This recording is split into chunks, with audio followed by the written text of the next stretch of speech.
Okay, I'll talk to her.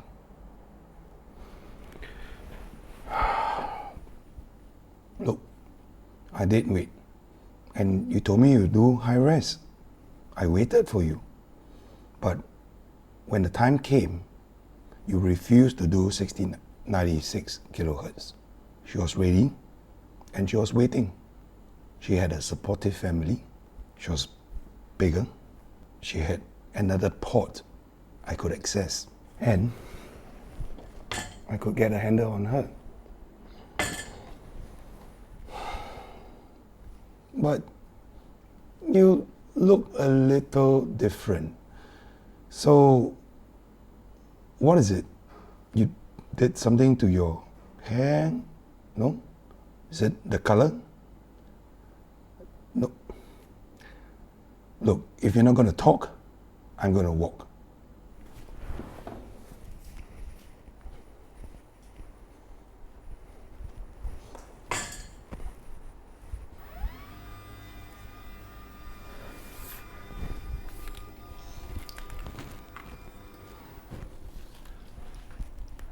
And we waited 2 months for this guy to come. 2 months.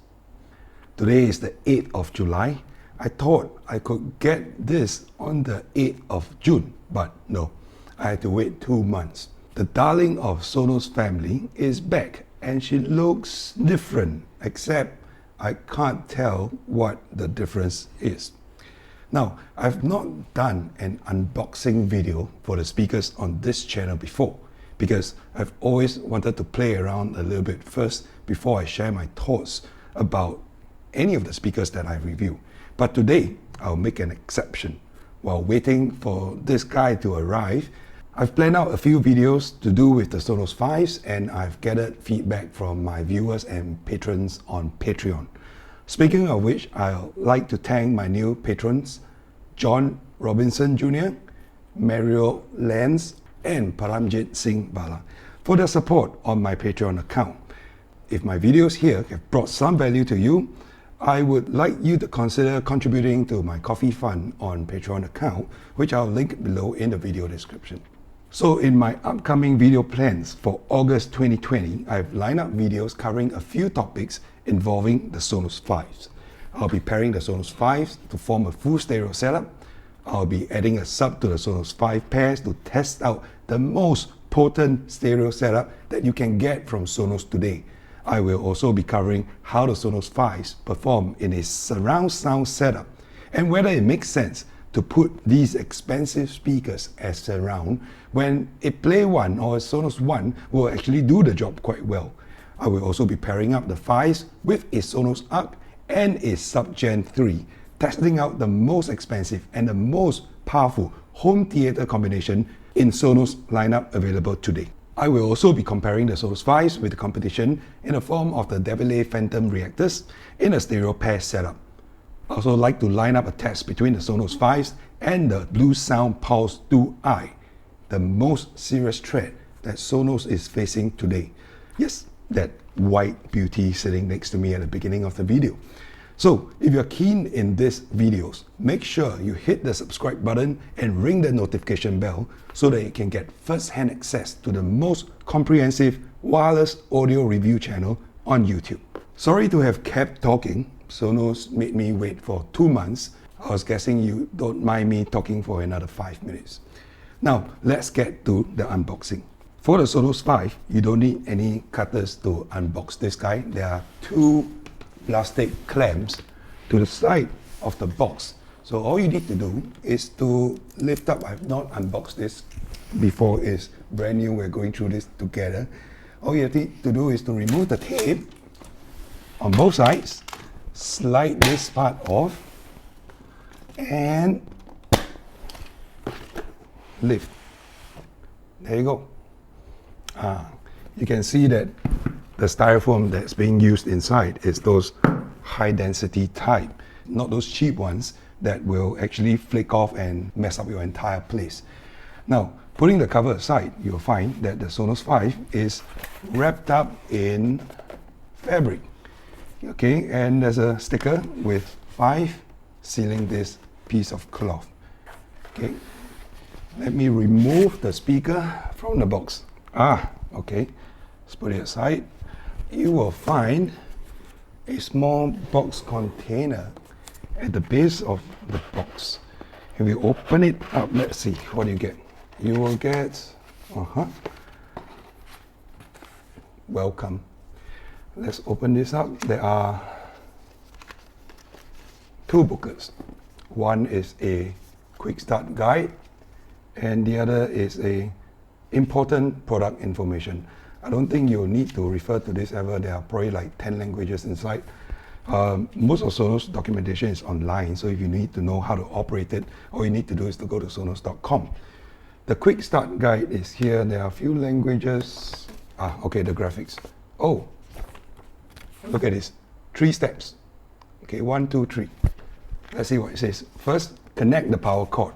Second, download the Sonos app. And third, fill your room with sound. Fill your home with sound. I'm not sure if it is just these 3 steps, but looks easy enough. I'm going to put it aside. I know Sonos. You know I know Sonos. So I probably don't need this. We'll refer to this in a while if we need. So what else is in the box? Okay, power cable. This power cable is nicely coiled up like Apple stuff, so you don't get the unusual, or the usual rather, kink that is impossible to straighten out for some other regular cables. And I like this. Oh, and at the end of it, it has that round circular flange, similar to the previous Sonos Play 5 Gen 2. Okay, and this fits in with the design language for the rest of the newer Sonos speakers, including the Sonos Arc and the Sonos Sub Gen 3. Of course, the Sonos One and the Sonos Play 1, they don't have this. They have the right angle connector because it needs to go under the speaker and it sits flush against the base of the speaker. So to finish up the unboxing, let's dig out the other stuff from the box. There. Oh. That is all you have. Power cable, speaker, and the documentation. I'm going to put the documentation aside, put this box back in, and where's the cover? So that's it. Effectively, what you're getting with the Sonos 5 is the Sonos 5 itself and the power cable. No Ethernet cable, no 3.5mm phono cable for the line-in port. Oh, yes, the speaker itself. Come, let's look at this. So let's unseal this guy here. Okay, there you go. Unwrap. Wow, very nicely wrapped up.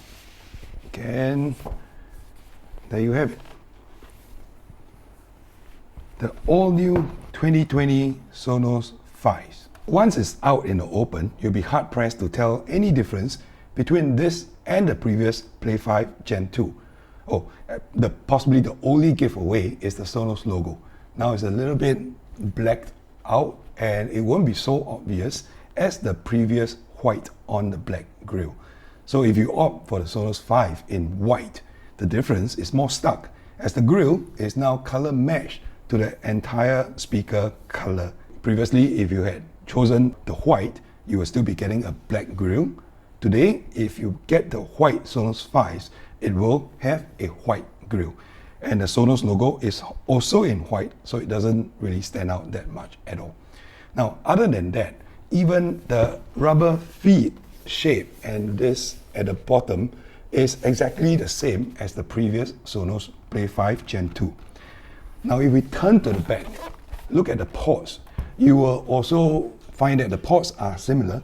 You will get a power port, you will get this is the Ethernet port, and this is the line-in port and the connect button.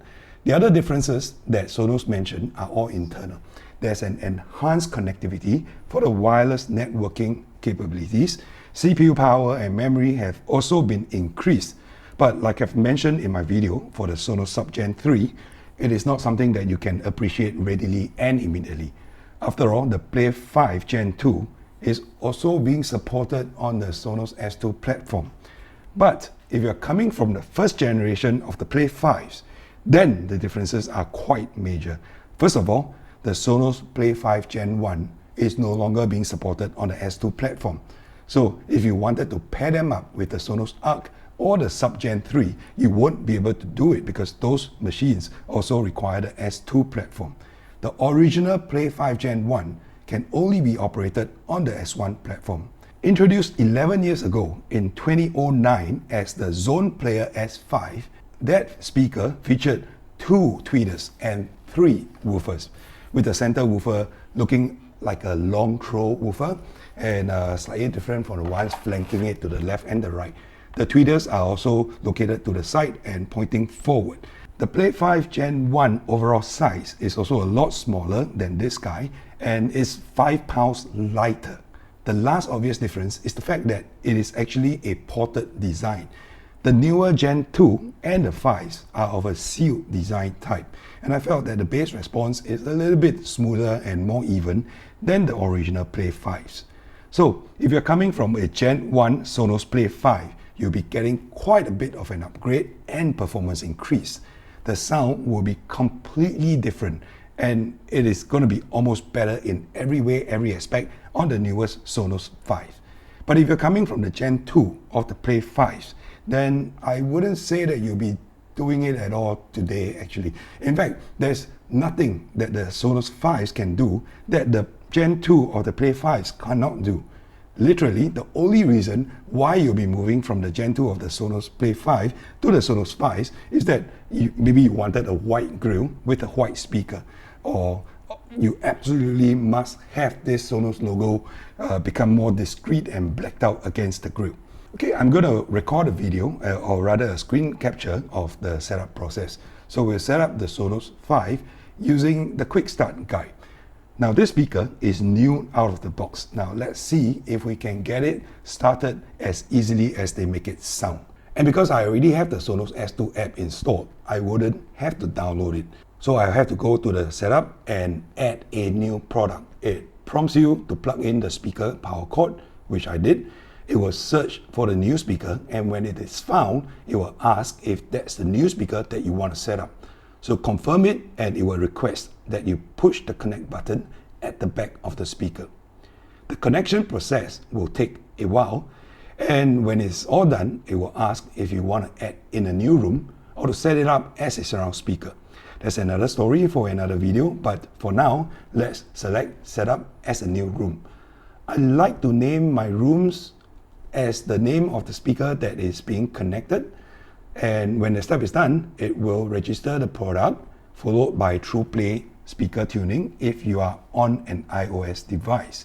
Now TruePlay will help tune the speaker's frequency response to let it sound its best in the room that you're placing the speaker. Now I've done a TruePlay video on this channel before, and I will link it up here. Whether you perform TruePlay or not, you will find that your new speaker is actually ready to be played. Okay, sure. So the quick start guide is indeed quite quick, and it does get you started rather fast. The S2 app on the phone is stable, and it will guide you through every step of the way to get you started. A quick listen on the Sonos Five brings a lot of familiarity for those of you who are using a Sonos Play 5 Gen 2.